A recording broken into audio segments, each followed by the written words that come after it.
Esse evento está sendo transmitido ao vivo pela Rádio Cultural FM, nas suas plataformas digitais, e também pela Torres Visão, através do seu diretor, Alberto Palmeno. Alberto, muito obrigado. E a gente sabe que você vai projetar essas imagens e áudio nas plataformas digitais YouTube e Face. Torres de 2050. Então, no primeiro momento eu pensei, 2018 a 2050 são 32 anos. Como era Torres 32 anos atrás? Já que, como eu comentei para vocês, eu praticamente cresci em Torres e tenho mais do que 32 anos. Então, justamente nessa época, 1986, eu era uma moça e tenho lembranças muito claras, muito vivas daquela época, assim como imagino muitos dos que estão aqui hoje. Em 1986, Torres era uma cidade provinciana ainda. Praticamente não tinha comércio, a vida era muito simples. As torres da guarita eram muito exuberantes, era o que tinha de maior em Torres, assim como a própria guarita. E a gente dispunha, assim, também de uma liberdade muito grande, era uma Torres espaçosa, muito mais segura. Havia uns poucos marginais, mas não tenho nenhuma memória de que houvessem criminosos ainda naquela época. Hoje, em 2018, Torres segue bela, sem dúvida, mas ela é uma cidade muitíssimo mais dinâmica, com um comércio intenso, com prédios imensos, suntuosos, modernos. As torres de concreto hoje se sobrepõem às torres da guarita. Acho que nenhum de nós tem dúvida sobre isso. Eu suspeito que alguém que não sabe da história de Torres, quando chega na cidade, imagina que o nome se deve às torres de concreto e não às de pedra, né? A nossa mobilidade nem se compara à que tínhamos há 32 anos atrás. Eu sei que eu chegava em Torres, eu pegava minha bicicleta, eu só avisava meus pais que eu estava saindo e eu rodava por toda essa cidade com os meus amigos. Os meus filhos hoje já não têm mais essa mesma liberdade, assim como os de vocês tampouco, né? E se descuidarmos, em vários dos dias do nosso verão, até a beira-mar já está congestionada. A gente já sai se batendo ali. A segurança se comprometeu, não é nem sensivelmente, é drasticamente. Ainda essa semana houveram 2 notícias que foram veiculadas, acho que na Zero Hora e nos principais meios de comunicação, de assassinatos, crimes já realmente de um porte assustador, né? Então, nos perguntamos como vai ser Torres daqui a mais 32 anos. Eu não tenho dúvida que, se seguirmos pelo mesmo viés dos últimos 32 anos, nós vamos chegar a uma metrópole realmente poluída e conturbada, mais ou menos como é Porto Alegre hoje em dia. Quando eu vejo imagens de Porto Alegre do século passado, do início do século passado, era uma cidade belíssima, com uma arquitetura singular, com uma tranquilidade, com uma harmonia, com uma beleza que se perdeu, lamentavelmente, né? Vocês conhecem Porto Alegre, hoje em dia é uma cidade caótica, suja, perigosa, avacalhada realmente, né? Então eu acho que esse é o cuidado que nós temos que ter com Torres, de não deixarmos que o mesmo aconteça aqui, porque ela ainda está muito linda, ela ainda tem muito a ser recuperado e muito a ser valorizado. Então eu não tenho dúvida que nós estamos em tempo de redirecionar o nosso enfoque, né? E de garantir que Torres, ao menos a partir do que depender de nós, siga sendo uma cidade maravilhosa, encantadora, até 2050 e muito mais, séculos por vir. Para que nós consigamos isso, eu entendo que 2 coisas são fundamentais. Nós precisamos ter muito claro que muito mais do que promover a prosperidade, o luxo para poucos, nós precisamos sim buscar a qualidade de vida para todos. E para isso, eu pensaria de imediato em 2 questões que me são muito nobres. Uma é reconhecer definitivamente o grande patrimônio ambiental que nós temos aqui. Torres, nessa em toda a nossa costa de 600 quilômetros, só aqui do sul, é indiscutivelmente a praia mais linda. E ela realmente é linda. Uma geologia encantadora, tem cenários realmente muito particulares, muito preciosos, que precisam ser preservados e que são o patrimônio de Torres, são o que lhe conferem uma identidade ambiental. Também eu acho fundamental destacar aqui a importância de nós compreendermos, como sociedade, que todo crescimento tem limite. Nós habitamos um planeta limitado. Isso significa que todo crescimento tem limite. E o crescimento da cidade de Torres também tem que reconhecer o seu limite. Vou enfocar agora, então, em 5 questões que eu levantei para nós pensarmos um pouco mais pragmaticamente sobre como pensarmos o desenvolvimento de Torres, levando em consideração as questões que eu já levantei. Primeira coisa, eu entendo que é preciso limitar e ordenar a ocupação urbana de Torres, rever criteriosamente e repensar o nosso plano diretor. Sem dúvida, hoje, a mobilidade, o saneamento, a estética e a segurança estão altamente comprometidos já. Como é que nós poderíamos pensar em melhorar isso? Mais do que pensar em construir cada vez mais prédios, mais altos, mais suntuosos, eu pensaria em redirecionar o setor da construção civil em restaurações e reformas do que nós já temos. Aliás, nos últimos anos, muitos prédios históricos de Torres se perderam. O que eu considero que cada vez que eu vejo um prédio desses tombar, isso me dói na alma, porque são prédios que têm história, que têm uma arquitetura própria. É um crime tombar eles para colocar uma nova estrutura moderna, quando já temos tantas delas, né? E tão poucas das antigas. Fomentar a rede hoteleira. Por que todo turista tem que ter o seu imóvel próprio? Vamos fomentar a economia local, ocupar os hotéis e, com isso, também ocupar melhor o espaço urbano. Qualificar a mobília e os espaços urbanos também, as nossas praças, toda a estrutura que a cidade oferece para os seus moradores e para os turistas para viverem bem. Há muito o que fazer nesse sentido. Segunda questão. Essa é uma questão que vale não só para Torres, como para todo mundo hoje em dia. Nós precisamos urgentemente pensar em diminuir a nossa dependência dos combustíveis fósseis. Eu acho que nunca nós tivemos uma vivência tão clara como durante a greve dos caminhoneiros. Nós fomos percebendo dia a dia como o acesso a serviços e necessidades básicas nossas estavam sendo comprometidas. Imaginem se no lugar dos caminhoneiros quem tivesse falhado fossem os combustíveis. Sendo os caminhoneiros, no momento em que eles resolveram ligar a ignição de novo, lentamente tudo retomava o seu curso. Agora, e o dia que nós realmente tivermos que nos deparar com a crise dos combustíveis e não termos mais esse acesso facilitado que nós temos hoje, do jeito que nós estamos estruturados, isso sim representa um caos, um colapso.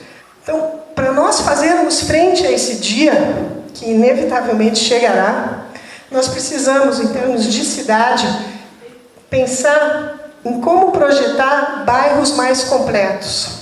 Que cada bairro, cada área em que os seus cidadãos consigam circular, de preferência a pé ou de bicicleta, contemplem todos os serviços básicos que nós necessitamos. Isso reduz enormemente a necessidade do uso do carro.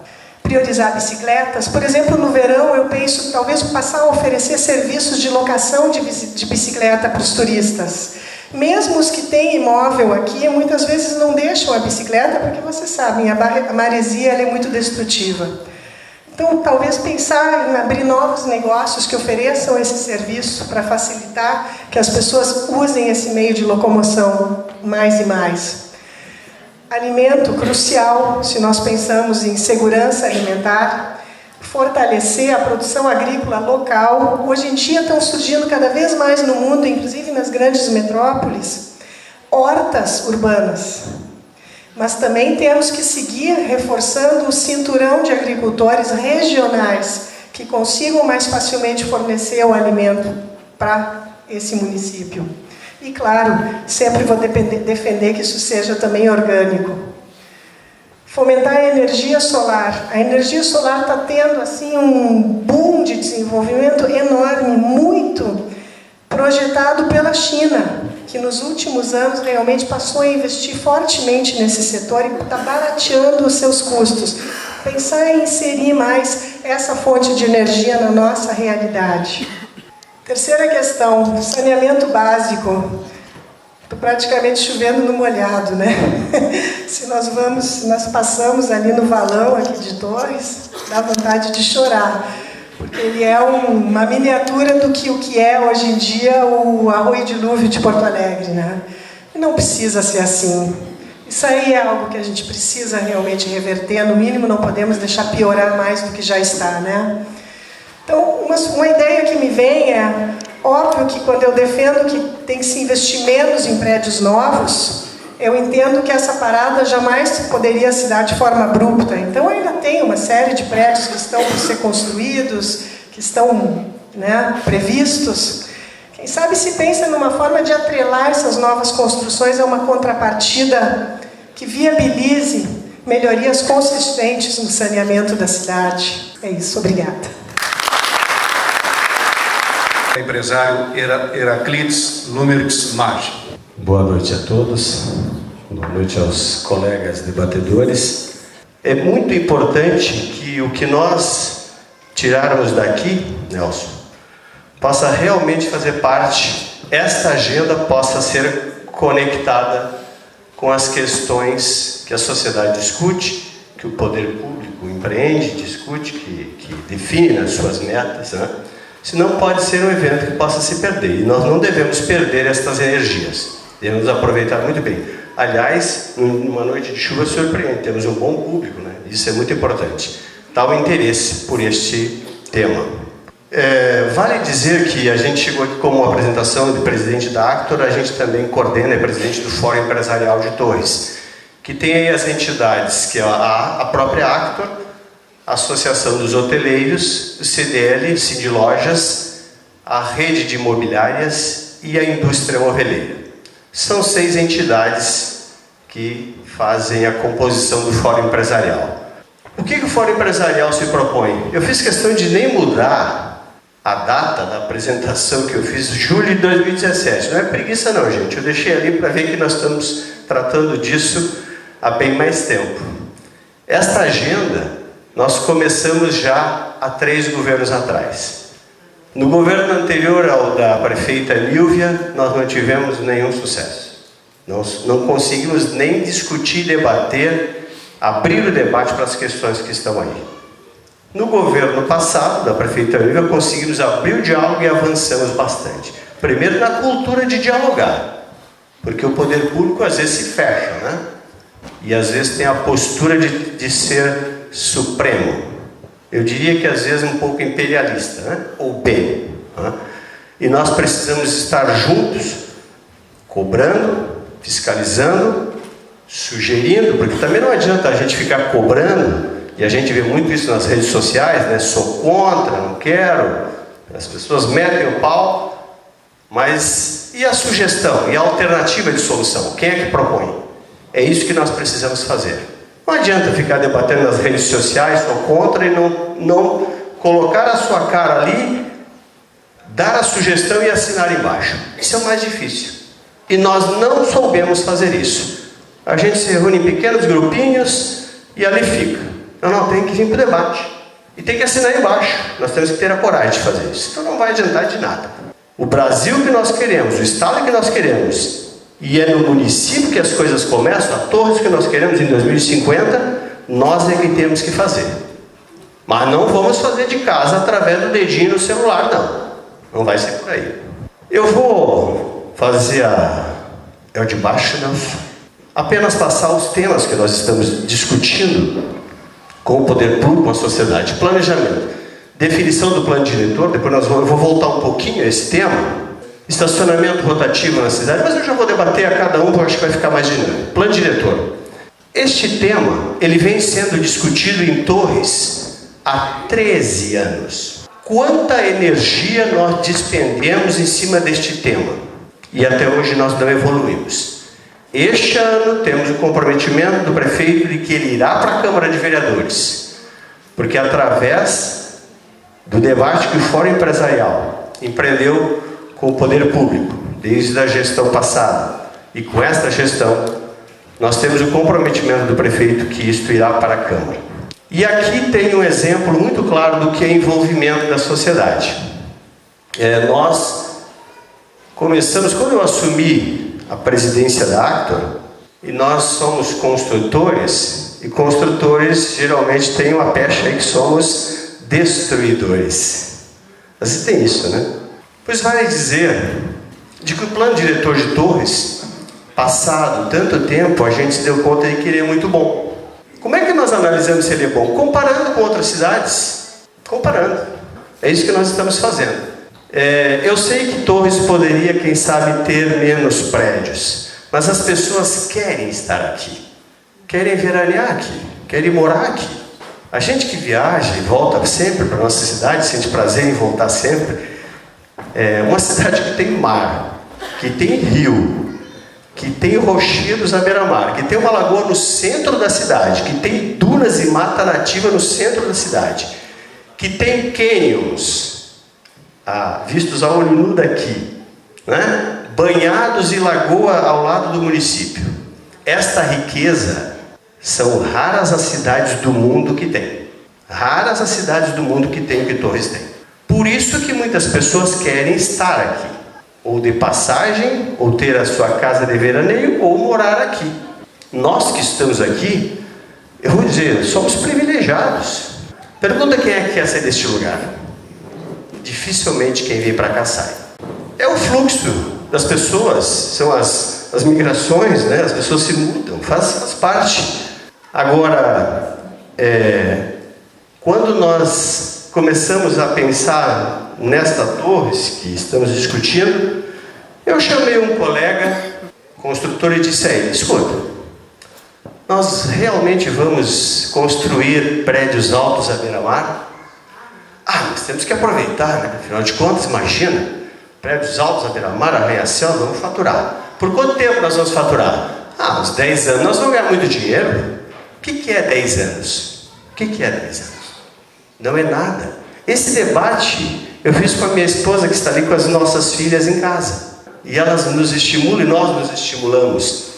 E aí este colega percebeu, realmente. Depois falei com outro colega, está ali o nosso vice-presidente da Actor, o Branco, que comungou dessa ideia, e outros colegas foram comungando. Resumo, nós publicamos uma página na 0 Hora, no Jornal Pioneiro e nos jornais locais, de que a Actor, a Associação das Construtoras Incorporadoras de Torres, é contra os arranha-céus ou prédios altos à beira-mar.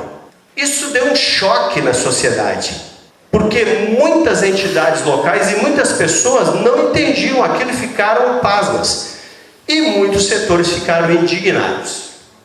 Até hoje nós sofremos críticas e alguns setores tentam derrubar nossa ideia. E defendemos isso de uma forma muito clara. Eu acho que vários de vocês aqui conhecem a beira-mar de Capão da Canoa, né? Esse exemplo é o que a gente começou a usar. Nós não queremos a beira-mar de Torres igual a beira-mar de Capão da Canoa. É horrível. Desculpa, eu não sei se tem alguém de Capão, mas não me leve a mal, é horrível. E se discutiu durante muito tempo, Camboriú, arranha-céu, não. Passamos esse tempo. Passamos. A Torres que nós queremos é nós que temos que defini-la. O nosso plano diretor, ele mantém prédios afastados uns dos outros de uma forma que beneficia o arejamento. Tem um outro detalhe que vale dizer. Nós tivemos um prédio alto aqui que passou da linha das torres naturais e ele ficou parado durante um tempo. E nós buscamos uma solução junto ao Ministério Público para liberar somente este prédio e fizemos um acordo com o MP, com o Ministério Público, diga-se de passagem, assinado ou traduzindo no fio do bigode, e estamos cumprindo até hoje. Nenhuma construtora de torres mais, depois daquele acordo, construiu prédios de mais de 20 pavimentos. Nenhum. O plano diretor permite, né? O plano diretor permite. Nós não fizemos mais. estamos honrando o acordo para manter uma linha arquitetônica. Depois desse debate para fazer a renovação do plano diretor, estávamos discutindo as entidades do Fórum Empresarial. O que vamos fazer, como que vamos propor. E aí chegou o ponto, vem cá, nós estamos aqui, as entidades ambientais estão ali do outro lado. Chegou a hora de nós sentarmos à mesma mesa. E convidamos o Conselho Municipal do Meio Ambiente, Onda Verde, Ecotorres, Comitê do Mampituba. Vou me esquecer de alguma entidade aqui, Ivana. Me lembro bem, e eu vou preservar, que convidamos uma outra entidade para fazer parte desse debate. E essa entidade respondeu formalmente que não queria discutir a questão do plano diretor com os empresários. Pois bem, tranquilo, não há problema. Depois fomos descobrir que um de seus líderes, eu também não vou citar nome, reside em cima de uma área extremamente delicada no aspecto ambiental. Não me pergunte onde é e quem é, tá? Eu não vou falar. Esse é o debate e essa é a construção que nós fizemos. Se nós queremos unir dois pontos ou tirar alguma diferença, precisamos construir pontes e termos uma bela dose de equilíbrio, de diálogo. Senão nós não vamos chegar a lugar nenhum. E nós fizemos isso. A proposta de renovação do plano diretor, que tem a nossa contribuição e que nós estamos formalizando junto ao poder público, que depois remeterá à Câmara de Vereadores, tem a assinatura de entidades empresariais e ambientais. Política de subsistência. Projetos sem consistência, mal elaborados e sem debate com a comunidade. Degradação do sistema viário, fluxo antigo, pavimento fraco ultrapassado, ambiente desfavorável para investir em equipamentos turísticos, desperdício de recursos em eventos que não agregam ao turismo. E aqui eu digo uma coisa, as organizações empresariais e a sociedade civil organizada estão envolvidas nos problemas, mas nós não estamos envolvidos nas soluções. Para fechar, é isso, e quero dizer apenas um exemplo. Eu sei que eu vou tocar num ponto que é relativo a uma obra que é da minha empresa, mas eu vou me permitir colocar esse exemplo, porque eu tenho vários colegas aqui da Associação das Construtoras que estão buscando estes caminhos. O Vesta, que é uma obra que impacta hoje visualmente no centro da cidade, ela tem a retirada de água ali, não é? Pois nós fizemos uma engenharia e tivemos soluções. Esta água está indo para o Rio Mampituba e para a Lagoa do Violão. Nós contratamos um laboratório credenciado pela FEPAM para fazer análise da água que vai para a Lagoa do Violão, e ela é totalmente compatível. E nós chegamos ao cálculo que a Lagoa do Violão está tendo a sua água totalmente renovada em 1 ano. Quem transita por ali pode observar, a água da Lagoa do Violão não está mais podre. E a água do riacho, do valão, está clara, porque ela está fluindo, está limpando. Isso é resultado de uma obra. E tem vários outros exemplos que os meus colegas estão buscando aí, no sentido de aproveitamento de água da chuva, etc. Tudo isso a gente está tendo essa preocupação. Gente, esse era o recado que a gente queria dar. Obrigado pela atenção. Torres, cultura e natureza, um paraíso a preservar. Cultura e natureza, dois conceitos que não podem ser dissociados da nossa realidade torrense. O historiador, ele sempre trata das questões do passado, né? Não temos nenhuma bola de cristal, mas com base nos avanços das ciências sociais, nós podemos sim ter alguns direcionamentos para o futuro, partindo dessa perspectiva histórica. Um historiador inglês, Eric Hobsbawm, afirmava que os historiadores são recordadores profissionais daquilo que as pessoas não querem mais lembrar. Pensar Torres há 50 anos atrás, há 30 anos atrás, como foi a reflexão da Lara, como o Torres veio se desenvolvendo nesse processo, como nós conseguimos perceber a nossa sociedade torrense. Temos um vasto acervo iconográfico imagens históricas belíssimas, inclusive no nosso museu histórico e também na internet, que fazem nós mergulharmos numa cápsula do tempo, perceber então as dimensões urbanas, podemos perceber os elementos históricos da cultura popular, que com o tempo foram suprimidas ou acabaram se perdendo. Pensar no futuro a partir das nossas condições materiais do presente. Torres não está numa cápsula do tempo, está inserida num contexto global e regional. Um cenário que muitas vezes para os cientistas torna-se apocalíptico, quase com um discurso fatalista. Em meio à guerra, escassez de recursos naturais, a extinção da fauna marinha, inclusive apontam que 2050 como uma data limite, onde 30% das espécies marinhas estarão extintas, onde haverá mais resíduos plásticos do que peixes nos oceanos. Nas questões políticas, o avanço do conservadorismo, o aumento das discriminações e do próprio racismo. Então esse evento nos convida a refletir sobre a nossa qualidade de vida e principalmente sobre o conceito de cidade. Refletindo juntamente com alguns amigos e colegas, muitos diziam: nem sei se eu vou estar vivo. Como se a vida acabasse depois da nossa pífia existência. E as futuras gerações? Pensar a cidade é pensar ela como um tecido vivo, formado pela dinâmica social, pela ação humana, que é o motor da história.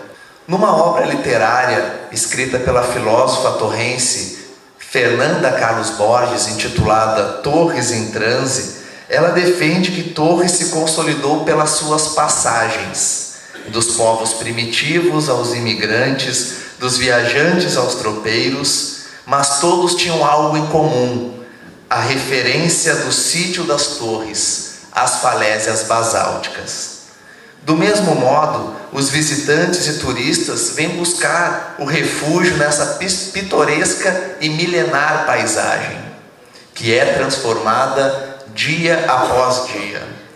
Lembro também de um amigo e artista plástico, o Jorge Hermann, que ele trabalha com o conceito de percepção da paisagem e denuncia em suas obras as alterações e as constantes ameaças da urbanização. Na geografia, nós aprendemos que a paisagem revela aspectos históricos, culturais e naturais e transmitem sensações aos que apreciam, assim como o conceito de lugar, que é a porção do espaço geográfico dotado de relações afetivas e significados particulares. A deturpação da paisagem torrense está transformando em um termo da sociologia que é um não lugar. Um não lugar é um lugar comum, que tem tudo que é espaço geográfico, em tudo que é território. Um shopping é um exemplo de não lugar. Aqui ou em Pequim vai ter um shopping na mesma estrutura, apenas com um idioma diferente. Essa verticalização que nós percebemos na cidade, a construção de prédios também existem em muitos outros lugares. E as questões da sua peculiaridade de ser e existir como Torres, ela vem se perdendo. Torres, ao meu ver, é uma cidade de segregação socioespacial, do centro para as periferias, dos bairros nobres para os bairros populares, da urbe para a zona rural.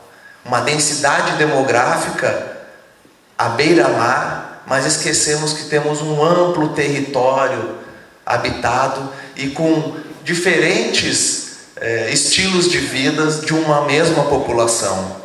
Essa marginalização, ela resulta em problemas sociais, como já citado pelos colegas aqui presentes. Uma crescente violência urbana. Eu trabalho nas escolas com a juventude e percebo que eles são as grandes vítimas da guerra do narcotráfico.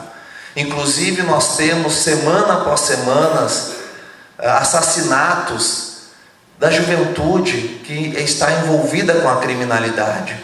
e muitas vezes nós estamos quase que anestesiados, naturalizando esse sinistro cenário.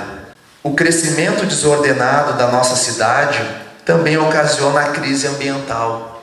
A poluição, o acúmulo de resíduos, a poluição visual.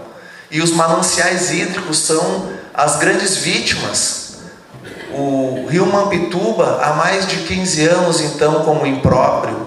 A Lagoa do Violão, nem se fala. Apesar dessas iniciativas, como Heraclides colocou, mas ainda exige um maior cuidado, políticas públicas eficientes, para que a gente possa defender esses mananciais, como a discussão da APA da Lagoa da Itapeva. Sem Lagoa da Itapeva nós não temos água para beber. E todo esse colar de lagoas, como dizia Balduino Rambo, que acaba conectando o nosso litoral. É uma herança das transgressões e regressões marinhas de milhares de anos atrás.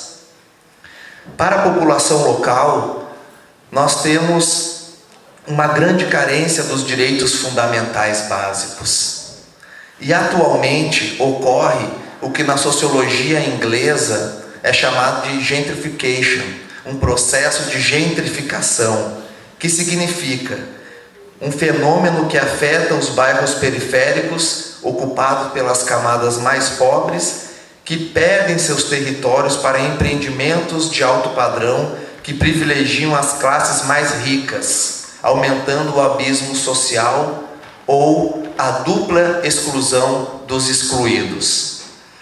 As torres usurpadas surgem com a introdução do turismo elitista no início do século XX, o embate entre a tradição e a modernidade, o nativo serviçal e o forasteiro civilizado, assim como afirma um historiador, Eduardo Matos Cardoso, na pesquisa acadêmica intitulada Do Balneário Picoral à SAPT, a invenção do turismo em Torres.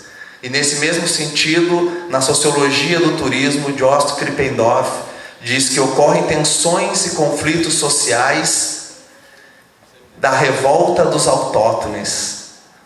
Os nativos também já não aguentam mais as relações desiguais nesse mesmo território. Sem memória social e referências históricas, não há projeção de futuro. Como quando éramos pequenos e sentávamos no colo do vô, da avó, da mãe, das tias e folheávamos os álbuns de família. Hoje tudo digitalizado. Mas era um momento muito agradável que acabava fortalecendo nossa identidade e nossos laços afetivos. Quando perdemos as referências históricas, estamos rompendo com o passado, a linha tênue do passado com o presente, e vivemos como plumas ao vento. Mencionar a preservação do patrimônio histórico é uma heresia no oásis da construção civil desenfreada e da especulação imobiliária. As torres da Torre de Babel está fundamentada no discurso do turismo como atividade messiânica. Em Torres, nós construímos para quem? Construímos por quê? Certamente não é um déficit habitacional para a população local. Ainda construímos para aqueles que vêm usufruir desse território. Torres 2050 será transformada pela participação popular, valorização dos parques ecológicos, com a estruturação do turismo cultural em detrimento do turismo de massas.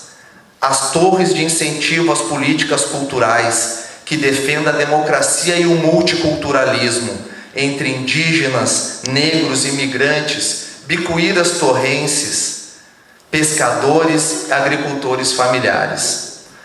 Valorização do patrimônio cultural, os museus bem equipados, seus monumentos, a sinalização dos pontos históricos e revitalização e reconhecimento das múltiplas expressões culturais. A pedra fundamental, a alma de um povo. Enquanto isso, desejo tomar um chimarrão à sombra de uma árvore frondosa e não pela obscuridade opressiva de um prédio. Obrigado. pensei nesse evento, eu fiquei pensando assim, o que realmente nós fazemos na nossa cidade que realmente vai trazer consequência na nossa qualidade de vida? Então, o que nós fazemos na nossa vida? Quais os esforços fazemos na nossa vida realmente melhoram nossas vidas? Né? E, estendendo esse raciocínio à cidade, dos nossos esforços, quais realmente melhoram nossa cidade? Será que os nossos esforços estão sendo bem escolhidos? Estamos canalizando nossos esforços para aquilo que realmente melhora a nossa vida na cidade, melhora a nossa cidade? Bom, desse raciocínio vem o que sonhamos para a nossa cidade, o que queremos para ela. E fiz um primeiro módulo que é desenvolvimento econômico versus progresso social. Não são duas coisas iguais, não são a mesma coisa. Precisamos de desenvolvimento econômico? Sim. Mas qual o modelo de desenvolvimento econômico? Qual modelo de desenvolvimento econômico nos traz progresso social? O desenvolvimento econômico basta? Não basta. O mundo inteiro já comprovou isso. O desenvolvimento econômico sempre provê qualidade de vida? Não. O mundo inteiro já provou isso. Vamos comparar duas cidades com o mesmo desenvolvimento econômico? Cidade A, vamos fazer de conta que o produto interno bruto dela, a riqueza toda gerada em um ano, seja de 100 milhões. É muito maior do que isso, mas vamos dar um exemplo. E na segunda cidade, cidade B, também temos um PIB, produto interno bruto anual de 100 milhões. Na primeira cidade temos, em vermelho, a classe rica da cidade, e em vermelho na segunda cidade, também a classe rica. Em ambas as cidades, a classe rica representa 10% da população. Na cidade A, ela representa 62,5% da riqueza da cidade. E na cidade B, essa mesma proporção, essa mesma população de 10% tem 25% da riqueza. Então vocês vejam, duas cidades com o mesmo produto interno bruto e duas cidades com dois resultados econômicos e sociais completamente diferentes. A cidade A, excesso de concentração de renda numa camada social, empobrecimento das outras camadas sociais. Na cidade B, um equilíbrio maior entre as camadas sociais. Isso é impossível? Não. O mundo inteiro já provou que é possível. Municípios que às vezes dizem, nada muda no município sem a política nacional? Não. Os municípios que investiram em políticas de equilíbrio de renda dentro do município atingiram esses objetivos. IBGE, Fundação Getúlio Vargas, Instituto de Pesquisas Econômicas Avançadas do Governo Federal, se vocês entrarem em qualquer site desses, vocês descobrem os municípios que fizeram isso. E é isso que eu desejo para Torres, que Torres descubra a diferença em desenvolvimento e progresso. Bom, produto interno bruto é um mero indicador econômico, o primeiro ali, não afere a desigualdade de renda e não afere a qualidade de vida. Por isso surgiram a nível internacional outros indicadores. IDH é o indicador de desenvolvimento humano. Ele entra com outros parâmetros para aferir o que se está fazendo na sociedade. Ele entra com expectativa de vida, educação, PIB, e esse PIB é medido por renda per capita. Ele não é suficiente, então surgiu um novo indicador, que é o indicador de progresso social. Ele não desconsidera os indicadores anteriores, mas adiciona vários outros fatores e leva muito em consideração a questão do meio ambiente. Ele incluiu o meio ambiente como um objetivo de perenidade do ser humano no planeta Terra. Como bem disse a nossa colega Lara, temos recursos finitos no planeta. Não podemos continuar no modelo econômico que exaure esses recursos e que vai fazer um resultado desastroso. E o indicador de progresso social, então, considera várias necessidades humanas básicas, fundamentos de bem-estar e oportunidades. Entra um completo pacote de dados para aferir o que uma sociedade está fazendo com o seu dinheiro, o que a sociedade está fazendo com a sua riqueza, o mero desenvolvimento econômico ou o real progresso social. Esse é um gráfico que indica uma relação entre o índice de progresso social e o PIB. O que significa nesse gráfico? Que à medida que o PIB aumenta, nem sempre aumenta o progresso social. Essa curva tende a se estabilizar. Não adianta enriquecer demais, porque isso não vai aumentar o índice de progresso social. Não sou eu que estou dizendo. Isso é cópia de um gráfico que, se vocês encontram na internet, de um instituto internacional que cuida da medição do índice de progresso social. Eu apenas coloquei cores para que ele fosse mais visível, um gráfico muito técnico. Essa mudança de paradigma a respeito da diferença entre mero desenvolvimento econômico e progresso social está está gerando um novo mundo. Os sistemas econômicos têm que ser concebidos para o efetivo resultado na qualidade de vida. O PIB, o Produto Interno Bruto, não mede qualidade de vida. Não entra nenhum indicador social no PIB. PIB mede somente riqueza. Como eu mostrei nos gráficos anteriores, duas cidades com a mesma riqueza, 100 milhões, e uma total diferença de progresso social que é aferida pela distribuição da renda na comunidade. A qualidade de vida, gente, já é o principal diferencial competitivo entre as cidades. Quando eu falo qualidade de vida, não é aquela coisa sonhadora, eu quero viver numa chacrinha com animais em volta. Isso é lindo, maravilhoso. Quem pode, ótimo. Mas a sociedade moderna, as cidades modernas, não tem espaço para isso. Qualidade de vida é algo muito mais amplo do que viver uma vida bucólica. É ter acesso à educação, é ter acesso à saúde, é ter acesso à escola, a saneamento, a transporte, mobilidade urbana, segurança pública, etc. Quando eu falo em qualidade de vida, eu não falo de uma coisa sonhadora do passado, sabe? Não, eu falo em real qualidade de vida como ela é medida por esses órgãos internacionais.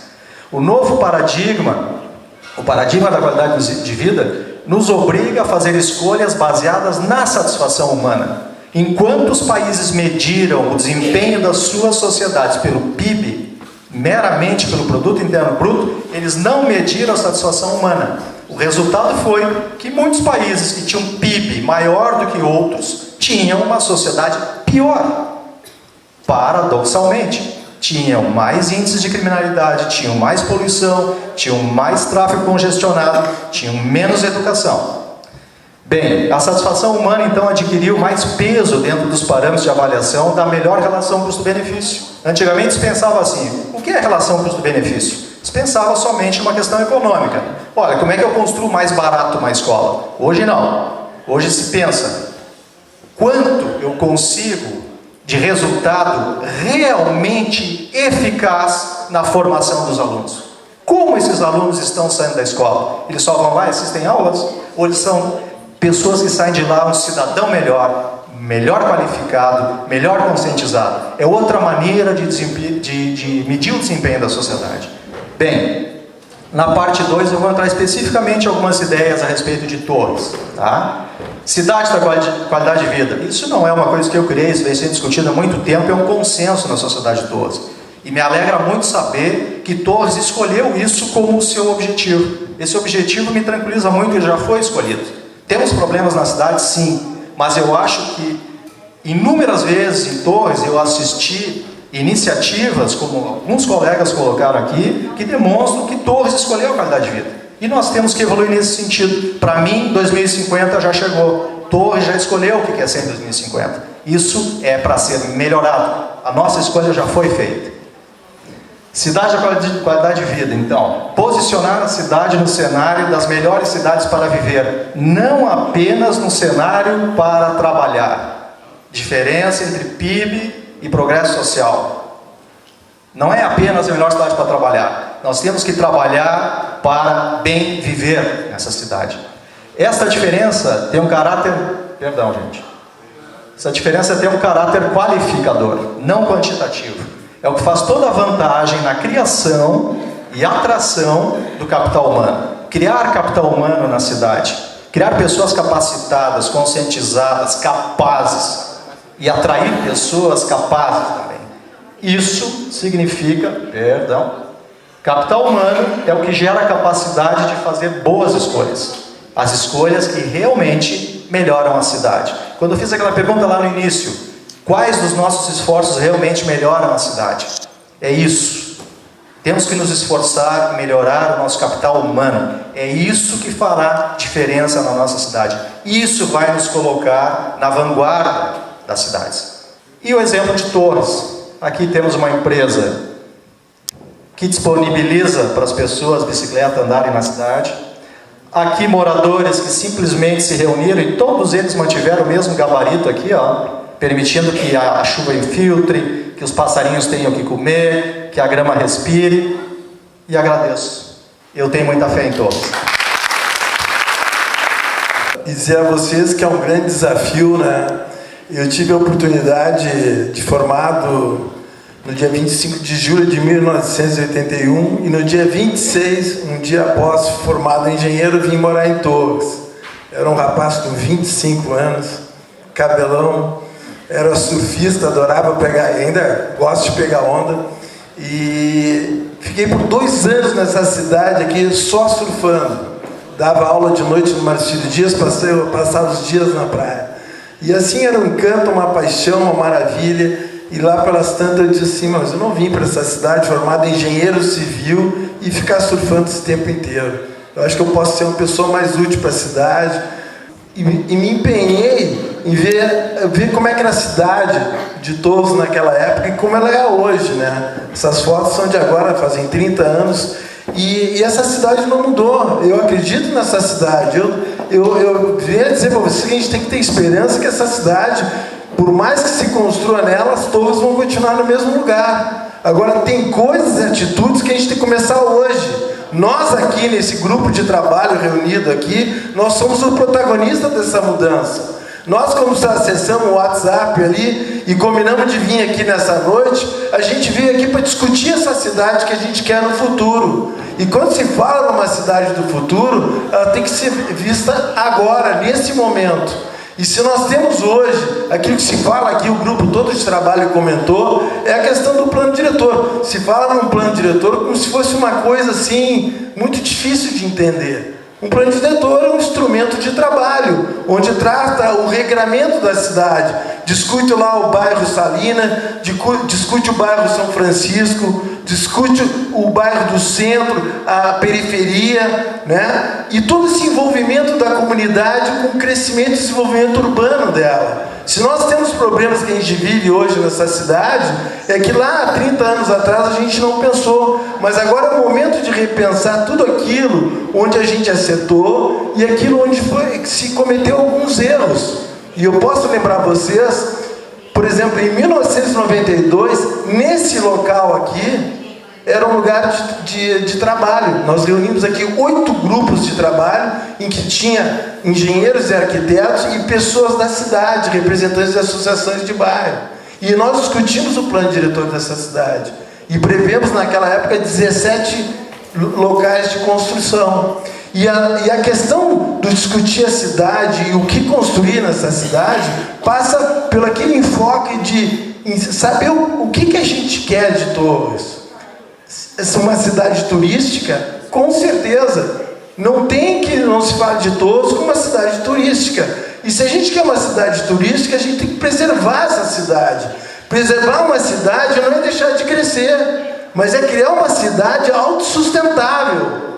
Né? Uma cidade autossustentável é um número. Não adianta nós lidar, quem trabalha com engenharia, arquitetura e outros setores, o empresário, trabalha com números. Essa cidade tem que ter um número para cada coisa que acontece aqui. Não dá para tu aumentar o que não se pode aumentar. Então, em 1981, houve um programa na Rede Globo que falava que a única cidade no Brasil que tinha tratamento de esgoto era Torres. 100% do esgoto era coletado e tratado. Passou-se mais de 15 anos e aí apareceu o coliformes fecais na Praia Grande, em 2000. O que ocorreu? Naquele dia da reportagem, na semana posterior, não tinha ninguém nessa cidade. Ninguém veio para Torres, porque a água estava poluída. Então, são questões que a gente tem que aprender a lidar e começa hoje aqui. Nós estamos com um plano diretor defasado, fazem 30 anos que não se tem um plano diretor dessa cidade. O que se tem de construção, o nosso empresário pode saber disso, são através de 32 resoluções que permitem que esses prédios continuem acontecendo. E agora está começando a revisão, mais uma vez, do plano, que deve ser votado até o final do ano. E às vezes a gente fala em plano diretor, a gente não sabe qual é a plateia que a gente tem aqui, mas é fácil de entender, é um instrumento de trabalho do administrador público. Ele vai dizer o que pode ser feito nessa cidade. Só que uma coisa que é fundamental não é o dizer que pode desenvolver, o que é construir, mas dizer o que é permissível ser feito nessa cidade. dentro da infraestrutura instalada. Nós temos que ver o que tem de esgotamento sanitário instalado. A questão do lixo é uma questão séria e, graças a Deus, nós estamos tendo várias iniciativas, inclusive da Praia Limpa, da limpeza urbana, da conservação das praias limpas, né? Esse tipo de iniciativa é que a gente tem que preservar nessa cidade. Nós, quando temos essas redes sociais que a gente se comunica, nós temos que ter redes solidárias, pessoas que se comunicam na vigilância de suas casas, na vigilância das casas dos vizinhos, né? Existe vigilância de vizinhos, eles se combinam, eles se cuidam um na casa do outro, se conversam por WhatsApp. Mesma coisa a questão da limpeza. Manda um WhatsApp para mim, Marco, vamos se encontrar lá na praia, vamos passar lá um cestinho, vamos recolher o lixo. Hoje, a coisa mais difícil que nós tínhamos lá em 92, em 83, 86, 92, que a gente promovia esse tipo de encontro que nem vocês estão fazendo aqui hoje, era a comunicação. Nós não tínhamos comunicação. Nem que a gente formatava um cartazinho e botava nas lojas, entregava nas escolas, fazia painéis. Hoje nós temos aquilo mais importante. Nós se comunicamos 24 horas. Nós podemos estar saindo daqui e continuar falando nesse mesmo assunto a noite inteira, se a gente quiser. Então, nós temos que ser os protagonistas dessa mudança. A participação popular é essencial para o futuro dessa cidade. E não só da nossa cidade, de qualquer cidade desse país. Se as pessoas não se reunir, não participar, trocar informações, se comunicarem, nós não vamos chegar a lugar nenhum.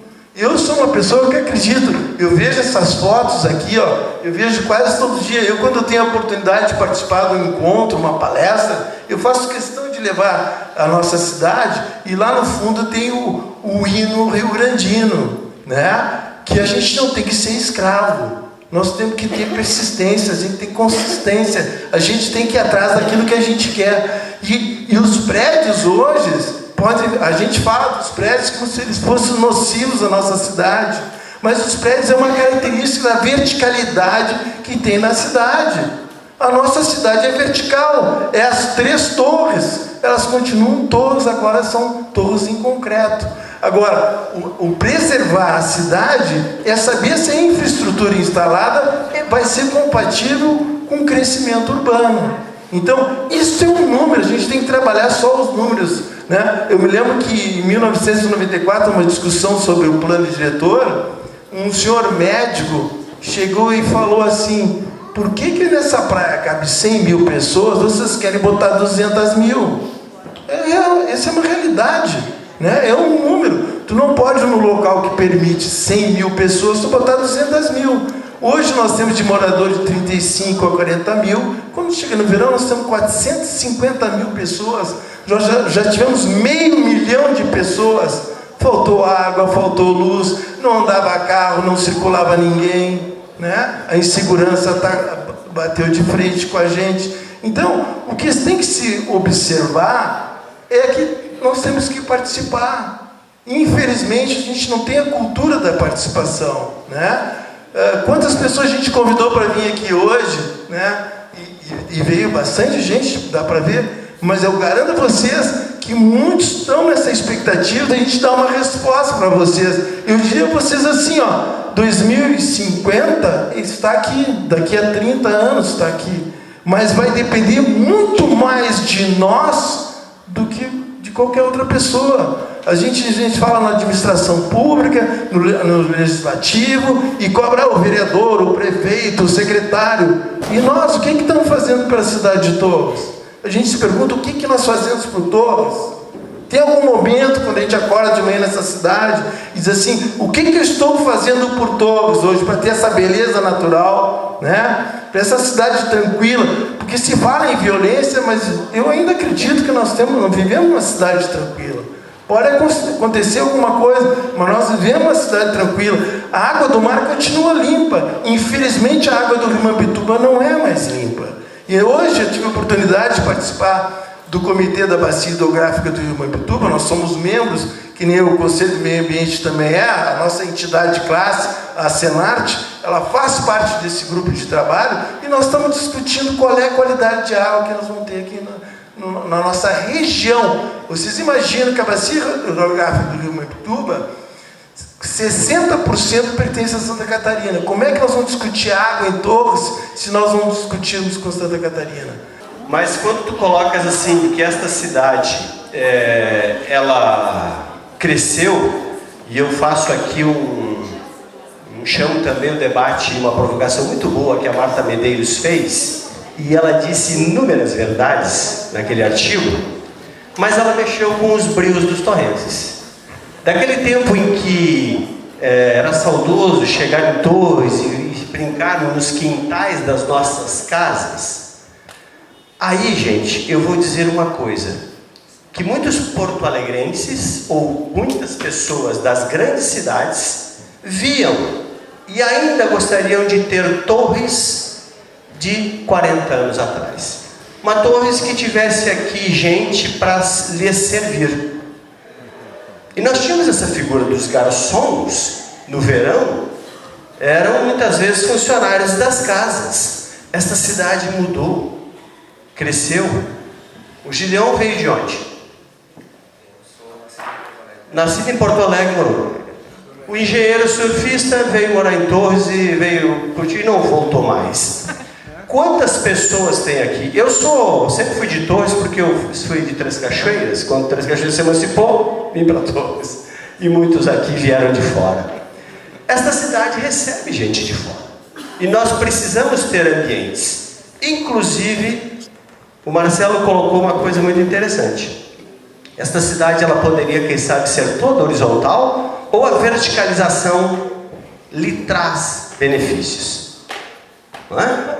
Podemos ter um prédio com 20 moradias, vertical, ou essas 20 moradias estarem estendidas num raio de 2 km, onde nós teremos que levar a rede de água, luz, esgoto, saúde, transporte público, etc, etc. Estou falando isso porque isso foi colocado pelo Rivaldo, que é um ambientalista biólogo da Prefeitura de Torres. Cito o nome dele porque ele me permitiu fazer isso. E passei a ouvir isso de ambientalistas, de que a verticalização está trazendo benefícios e economicidade para as grandes cidades. Pela questão de não ter que espichar todas as redes até de transporte público, etc, de segurança. Essa é uma colocação que eu te faço para a gente debater um pouquinho. Bem, eu achei maravilhosas as fotos que tu trouxeste de Torres, justamente valorizando o que Torres tem de mais nobre, que são as suas belezas naturais, né? Em algumas cidades, eu entendo que a verticalização, sim, é benéfica no sentido em que ela concentra a atividade humana e facilita a instalação de toda a infraestrutura de apoio para reduzir o seu impacto. No caso de Torres, eu sou contrária ao segmento da verticalização, ou seja, a levarmos mais adiante o nível de verticalização que nós já temos, não porque eu desejo o que o senhor colocou, de ter uma comunidade pequena que me sirva, mas sim porque eu entendo duas coisas.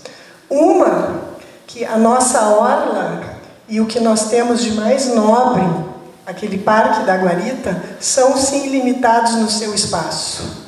E no momento em que nós ampliamos sempre mais e mais a população que circula aqui, esse espaço se torna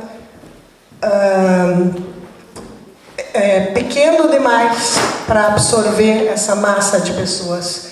Nós já percebemos isso nos dias atuais. Se nós levarmos isso mais adiante ainda, esses locais se tornam insignificantes. As praias do Nordeste, por exemplo, elas são extensas, são muitíssimo maiores do que Torres.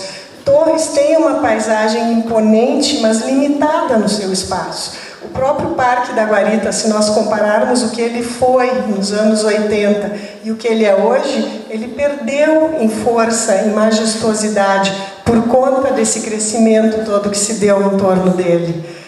As falésias, que eram imensas, hoje quase parecem pequenininhas ao lado dos prédios enormes que nós fizemos. Então, eu acho que isso é um impacto negativo, que nós não deveríamos prosseguir se nós não quisermos perder, desvalorizar esse patrimônio. Também se sabe que a qualidade de vida, historicamente avaliando as cidades no mundo inteiro, se sabe que a qualidade de vida é maior em cidades menores. Se nós quisermos seguir com o crescimento muito mais do que nós já temos em Torres, inevitavelmente isso se perde. Inúmeros países hoje em dia, a Suíça é um exemplo, eles limitam sim o crescimento urbano. Eles estabelecem limites quanto à construção de novas residências ou prédios. E obrigam a formação de novos vilarejos em outros locais para absorver a população que segue crescendo. Mas mesmo se nós pensarmos em termos de população humana planetária, precisamos sim reduzir. Nós já hoje somos 7 bilhões de humanos. A previsão hoje em dia é de que em 2050 nós sejamos 9, talvez já 12 bilhões de pessoas. Imaginem o impacto disso na nossa vida.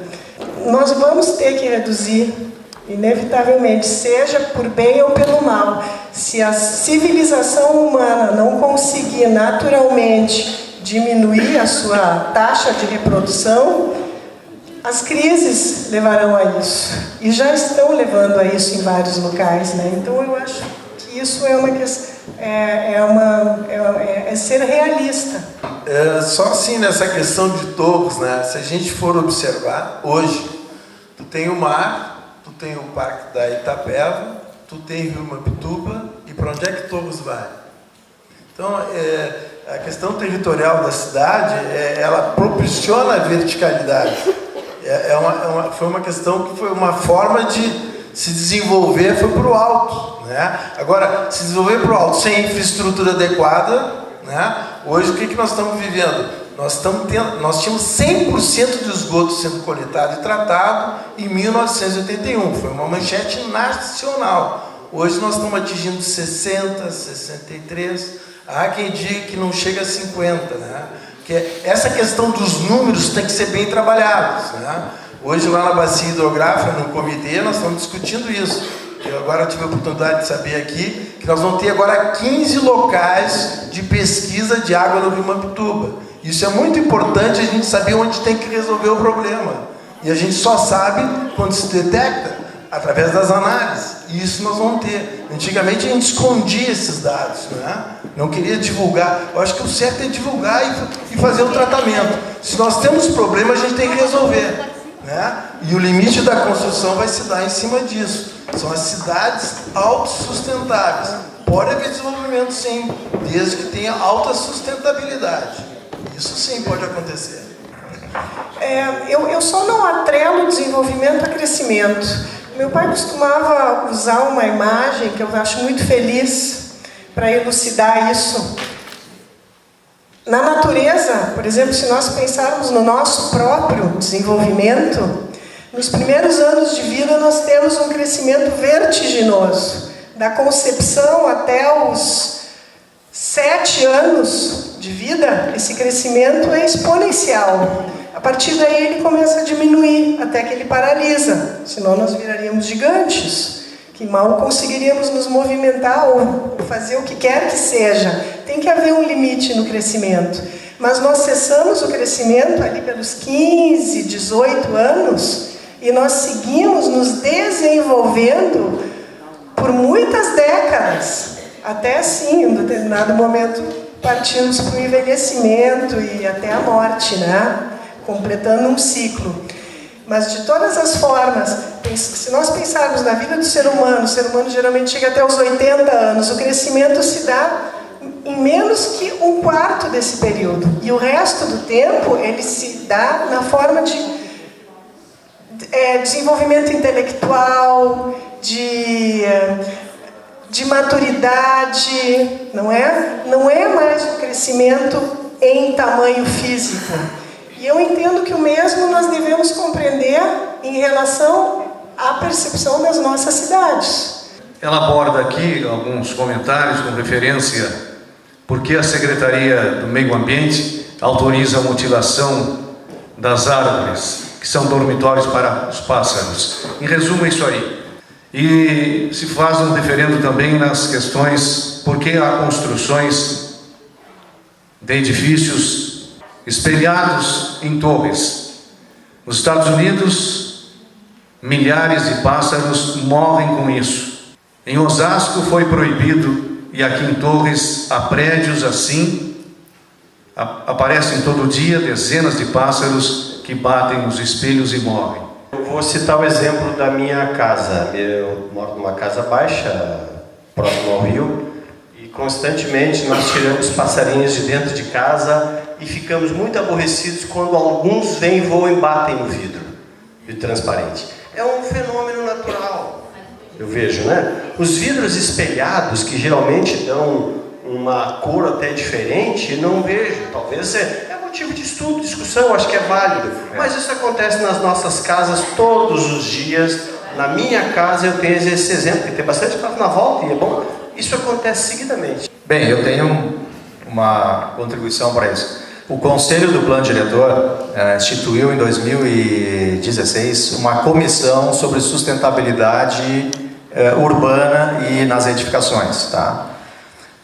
O objetivo dessa comissão foi que houvesse incentivo para os empreendedores, tá, de adotarem soluções sustentáveis nos loteamentos, nos condomínios, na urbanização em geral e também nos prédios, né?